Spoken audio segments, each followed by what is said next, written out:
साथियों नमस्कार, स्वागत है आप सभी का ज्ञान संचार चैनल पर। साथियों, आज मैं आप सभी को गणेश चतुर्थी की व्रत कथा सुनाने वाली हूँ। आप सभी इस कथा को ध्यानपूर्वक सुनिएगा। एक बार महादेव जी पार्वती सहित नर्मदा के तट पर गए। वहां एक सुंदर स्थान पर पार्वती जी ने महादेव जी के साथ चौपाड़ खेलने की इच्छा व्यक्त की। तब शिव जी ने कहा, हमारी हार जीत का साक्षी कौन होगा? पार्वती ने तत्काल वहां की घास के तिनके बटोर कर एक पुतला बनाया और उसमें प्राण प्रतिष्ठा करके उससे कहा, बेटा, हम चौपार खेलना चाहते हैं, किंतु यहाँ हार जीत का साक्षी कोई नहीं है। अतः खेल के अंत में तुम हमारी हार जीत के साक्षी होकर बताना कि हम में से कौन जीता, कौन हारा। खेल आरंभ हुआ। दैव योग से तीनों बार पार्वती जी ही जीतीं। जब अंत में बालक से हार जीत का निर्णय कराया गया तो उसने महादेव जी को विजयी बताया। परिणामतः पार्वती जी ने क्रुद्ध होकर उसे एक पांव से लंगड़ा होने और वहां के कीचड़ में पड़ा रहकर दूहक भोगने का शाप दे दिया। बालक ने विनम्रतापूर्वक कहा, माँ, मुझसे अज्ञानवश ऐसा हो गया है। मैंने किसी कुटिलता या द्वेष के कारण ऐसा नहीं किया। मुझे क्षमा करें तथा शाप से मुक्ति का उपाय बताएं। तब ममता रूपी माँ को उस पर दया आ गई और वे बोलीं, यहाँ नाग कन्याएं गणेश पूजन करने आएंगी। उनके उपदेश से तुम गणेश व्रत करके मुझे प्राप्त करोगे। इतना कहकर वे कैलाश पर्वत चली गईं। 1 वर्ष बाद वहां श्रावण में नाग कन्याएं गणेश पूजन के लिए आईं।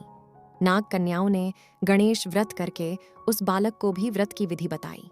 तत्पश्चात बालक ने 12 दिन तक श्री गणेश जी का व्रत किया। तब गणेश जी ने उसे दर्शन देकर कहा, मैं तुम्हारे व्रत से प्रसन्न हूँ, मनोवांछित वर मांगो। बालक बोला, भगवन, मेरे पांव में इतनी शक्ति दे दो कि मैं कैलाश पर्वत पर अपने माता पिता के पास पहुंच सकूं और वे मुझ पर प्रसन्न हो जाएं।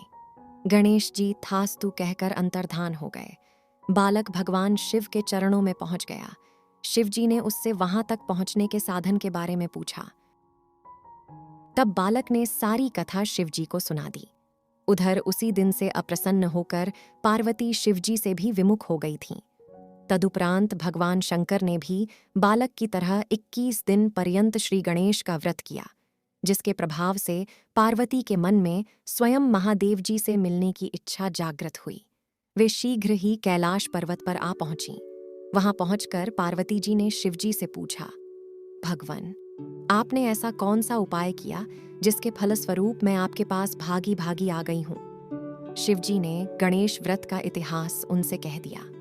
तब पार्वती जी ने अपने पुत्र कार्तिकेय से मिलने की इच्छा से 21 दिन पर्यंत 21-21 की संख्या में दूर्वा, पुष्प तथा लड्डुओं से गणेश जी का पूजन किया।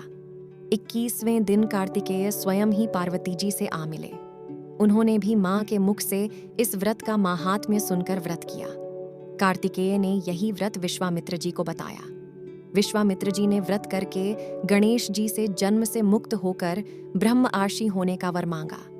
गणेश जी ने उनकी मनोकामना पूर्ण की। ऐसे हैं श्री गणेश जी जो सबकी कामनाएं पूर्ण करते हैं। साथियों, ये थी गणेश चतुर्थी की पहली व्रत कथा। अब मैं यहाँ पर दूसरी व्रत कथा सुनाने जा रही हूँ। पौराणिक मान्यताओं के अनुसार एक बार सभी देवता संकट से घिरे थे। वे मदद मांगने के लिए शिव के पास पहुंच गए। उस समय भगवान शिव और माता पार्वती के साथ उनके दोनों पुत्र कार्तिकेय और गणेश भी वहां मौजूद थे। देवताओं के कष्ट को सुनकर भगवान शिव ने दोनों पुत्रों से पूछा कि तुम दोनों में से कौन इनकी मदद कर सकता है?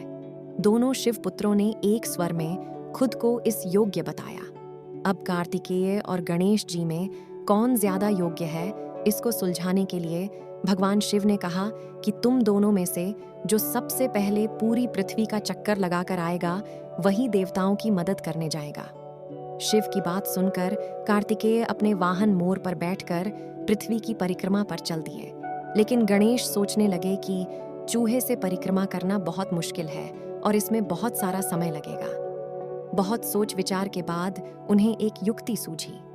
गणेश अपने स्थान से उठकर पिता शिव और माता पार्वती की 7 बार परिक्रमा करके बैठ गए। जब कार्तिकेय वापस लौटकर आए और गणेश को बैठा पाकर खुद को विजयी समझने लगे, भगवान शिव ने गणेश से परिक्रमा न करने का कारण पूछा तो गणेश ने जवाब दिया कि माता पिता के चरणों में ही समस्त लोक है। उनके इस जवाब से सभी दंग रह गए। भगवान शिव ने उन्हें देवताओं की मदद करने की आज्ञा दी कि प्रत्येक चतुर्थी के दिन जो तुम्हारी पूजन और चंद्रमा को अर्घ्य देगा, उसके सभी कष्टों का निवारण होगा। इस व्रत को करने वाले के जीवन में सुखों का आगमन होगा। गणेश चतुर्थी के दिन कथा सुनने और पढ़ने से इंसान के सुख समृद्धि में वृद्धि होती है, उसे किसी भी तरह के कष्ट का सामना नहीं करना पड़ता है। साथियों, ये थी गणेश चतुर्थी की व्रत कथा। साथियों, आप सभी को गणेश चतुर्थी की बहुत बहुत शुभकामनाएं। साथियों, आप सभी इस वीडियो को लाइक, शेयर और चैनल को सब्सक्राइब जरूर करिएगा। वीडियो देखने के लिए आपका बहुत बहुत धन्यवाद।